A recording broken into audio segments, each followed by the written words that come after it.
বিশ্বব্যাপী যে বিশ্ব জিওপলিটিক্যাল জিও ইকোনমিক যে প্রবলেমগুলো টেনশনগুলো তৈরি হয়েছে সেইটারও কিন্তু আঘাতের ব্যাপারে আমাদের সতর্ক থাকতে হবে। এই যে ট্যারিফ বাড়ানো হলো সেটা যদি কমানো হয় তারপরেও কিন্তু আরও অন্যরকম শঙ্কা আছে, যেহেতু বাংলাদেশ আগামী বছর স্বল্পোন্নত দেশ থেকে উন্নয়নশীল দেশে যাবে, সেখানেও কিন্তু এই ট্রেড বিষয়ক এক্সপোর্টের উপরে একটা ইনিশিয়াল ধাক্কা আসতে পারে, সেটার জন্য প্রস্তুত থাকা। কারণ তখন কিন্তু এই duty free quota free market অ্যাক্সেসটা চলে যাবে, তারপরে অ্যাক্সেস টু ফ্লেক্সিবল ফান্ডিং সেগুলোও চলে যাবে। সেই জন্য ওভারঅল প্রুডেন্সিয়াল ম্যাক্রো ইকোনমিক ম্যানেজমেন্টটা খুব জরুরি। এবং এখন হয়তো এই অন্তর্বর্তীকালীন সময়ে ভালো ব্যাংক, বাংলাদেশ ব্যাংক, কেন্দ্রীয় ব্যাংক স্বাধীনভাবে কাজ করতে পারছে, কিন্তু তার পরবর্তীতে নিয়ম অনেকগুলো হচ্ছে, তার পরবর্তীতে করার জন্য সেফগার্ডগুলো কী হতে পারে সেটাও কিন্তু খুব নজর রাখতে হবে।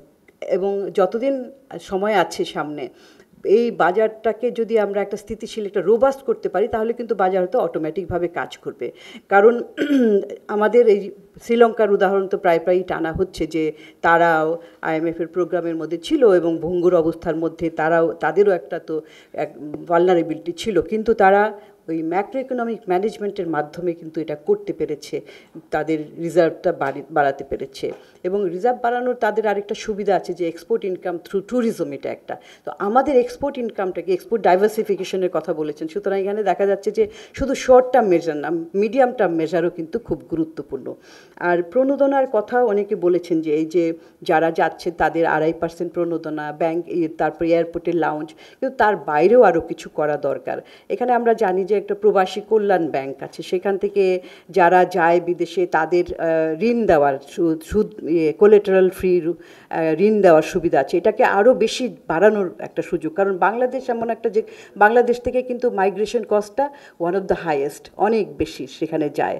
তো তাদেরকে আরও বেশি লোকজনকে এটার আন্ডারে আনলে তারা কিন্তু অটোমেটিক্যালি অফিসিয়াল থ্রুতে তারা রেমিটেন্স পাঠাবে। সো আমি এখানেই শেষ করব। মূল বিষয়টা হচ্ছে যে আমাদের ইমিডিয়েট কিছু এবং মধ্যমেয়াদী কিছু, এবং মধ্যমেয়াদীর মধ্যে সুচারু অর্থনৈতিক পরিচালনাটা খুব গুরুত্বপূর্ণ।